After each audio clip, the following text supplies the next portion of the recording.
Assalamualaikum warahmatullahi wabarakatuh. Hai teman-teman semua, selamat siang dan salam sejahtera untuk kita semua. Alhamdulillahirrabbilalamin, puji syukur kehadirat Allah Subhanahu wa Ta'ala yang telah memberikan nikmat dan karunia-Nya kepada kita semua, sehingga kita bisa melakukan aktivitas sehari-hari. Dan izin memperkenalkan diri, nama saya Rila Dayulia Syifa dengan NIM 12240600127 dari Humas 1D. Pada kesempatan kali ini, saya sebagai mahasiswa yang ingin mendapatkan nilai A, dan pasti teman-teman juga pengen banget dapetin nilai A.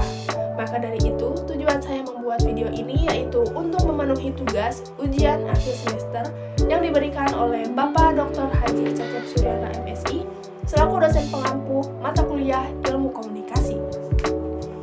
Nah, teman-teman semua, pasti kita sebagai public relations udah nggak asing sama namanya ilmu komunikasi. Bahkan ilmu komunikasi ini harus menjadi skill yang kita punya sebagai seorang PR. Nah, dari skill itu harus dibarengi dengan teori-teori ilmu komunikasi. Pada kesempatan kali ini, aku bakal bahas 5 soal atau 5 pernyataan tentang teori-teori komunikasi. Penasaran? Mari kita bahas.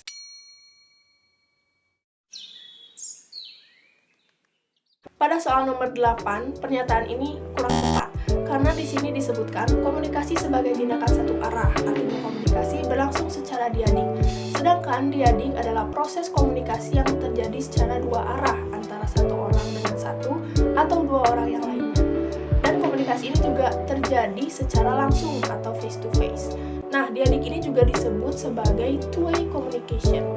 Maka dari itu pasti ada timbal balik antara komunikasi dua arah ini.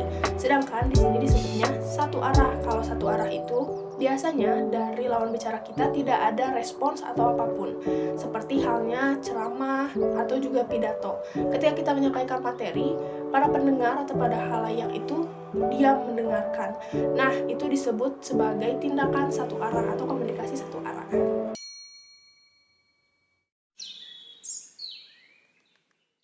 Oke, pada soal nomor 22, pernyataan ini tepat. Karena pada bahasa ini merupakan salah satu bentuk komunikasi nonverbal yang dilakukan di luar dari kata-kata atau tulisan. Nah, para bahasa ini merujuk kepada aspek-aspek suara selain yang kita pahami. Contohnya seperti kecepatan kita berbicara, tingginya nada, terus intonasi berbicara, suara, volume, dan sebagainya. Nah, sehingga pernyataan ini tepat. Para bahasa berkaitan pada bagaimana kita mengucapkan, bukan pada kata yang kita ucapkan. Karena kata-kata itu termasuk kepada komunikasi yang verbal, seperti itu.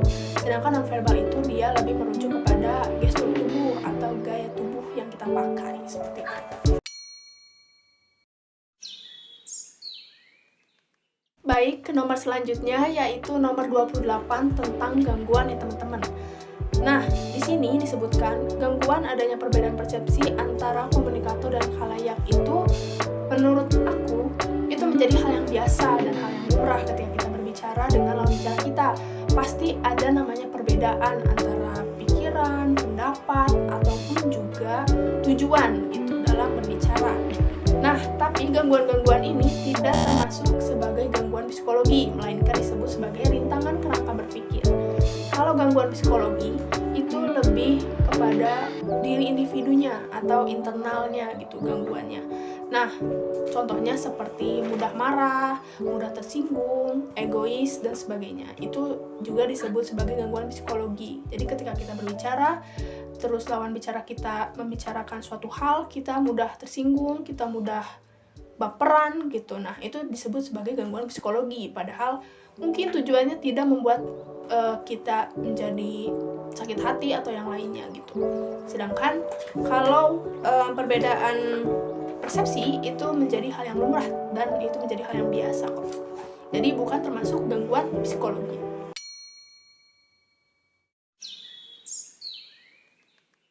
Beralih kepada soal nomor 32. Di sini disebutkan bahwa komunikasi bukanlah panacea atau obat mujarab yang mampu meredam itu semua karena berkaitan dengan masalah struktural, dan pernyataan ini benar.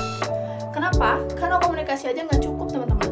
Jadi kita harus memiliki tindakan yang konkret dan dibarengi dengan proses komunikasi yang efektif sehingga konflik-konflik yang terjadi akan terselesaikan.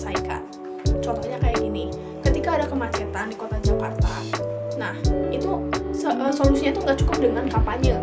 Tapi pemerintah juga harus memiliki solusi yang dilakukan secara struktural sehingga nanti bisa dikomunikasikan kepada masyarakat, sehingga kerjasama dan konflik-konflik itu pun akan terselesaikan gitu. Jadi nggak cuma hanya kampanye itu bisa meredakan, tapi harus ada solusi yang konkret dan juga sesuai dengan strukturalnya gitu.